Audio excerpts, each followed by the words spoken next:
बिस्मिल्लाहिर्रहमानिर्रहीम। अस्सलाम वालेकुम। मैं हूं डॉक्टर कमर अब्बास। आप देख रहे हैं मेरा YouTube channel doctor veterinary clinic. आप देख रहे हैं कि एक बकरी है और इसके बच्चे की एक टैंक बाहर आ चुकी है। तो लोगों ने इसको कोशिश की कि बच्चे को निकाला जा सके, लेकिन ये बच्चे को नहीं निकाल सके। उसके बाद हम इसको चेक किया और यहाँ से बच्चे का निकालना मुमकिन नहीं था। तो हमने इसके लिए सिजेरियन सेक्शन का प्लान किया। सिजेरियन सेक्शन के लिए सबसे पहले होती है साइड सिलेक्शन। तो हम लेफ़्ट फ्लैंक अप्रोच इस्तेमाल करते हैं।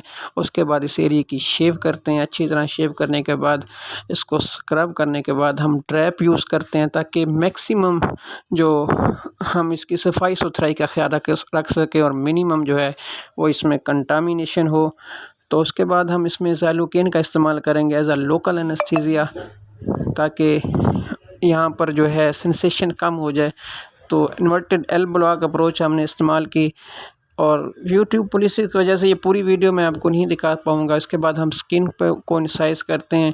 स्किन को इंसाइज करने के बाद मसल्स को कट करते हैं और मसल्स को कट करने के बाद हम यूट्रस तक पहुंचते हैं। यूट्रस को के ग्रेटेड कर्वेचर पे हम इंसिजन लगाते हैं और यूट्रस पे इंसिजन लगाने के बाद इसका जो फिटस था, जो किड था, उसको हमने निकाल दिया, जो कि ऑलरेडी जो है वो डेड था।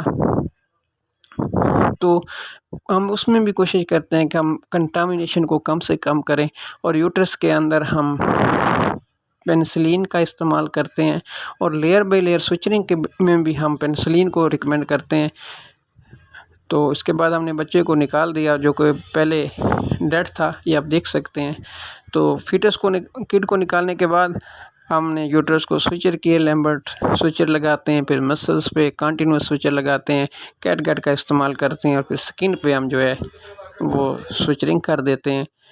और स्किन पे स्विचरिंग करने के बाद हम जो स्विचर होते हैं वहाँ पर पायोडीन वगैरह का इस्तेमाल करते हैं और इसको 3 से 5 दिन हम जो है एंटीबायोटिक और एनसेड पे रखते हैं। तो मेरे एक्सपीरियंस के अंदर जो बेस्ट एंटीबायोटिक मैं यहाँ यूज़ करता हूँ वो सेफ्टियोफोर हाइड्रोक्लोराइड है और एनसेड में फ्लोनेक्सन में ग्लूमीन का इस्तेमाल करते हैं। 1-2 शॉट हम प्रेडनिसोलोन का भी इस्तेमाल करते हैं।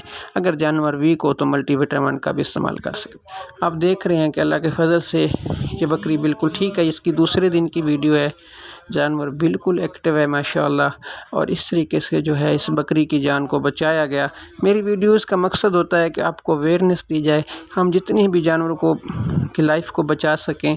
ये अल्लाह के फजल से जानवर की लाइफ को बचाया गया।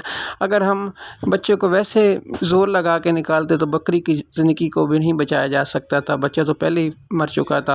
उम्मीद करता हूँ कि ये वीडियो आपके लिए फ़ायदेमंद साबित हुई होगी।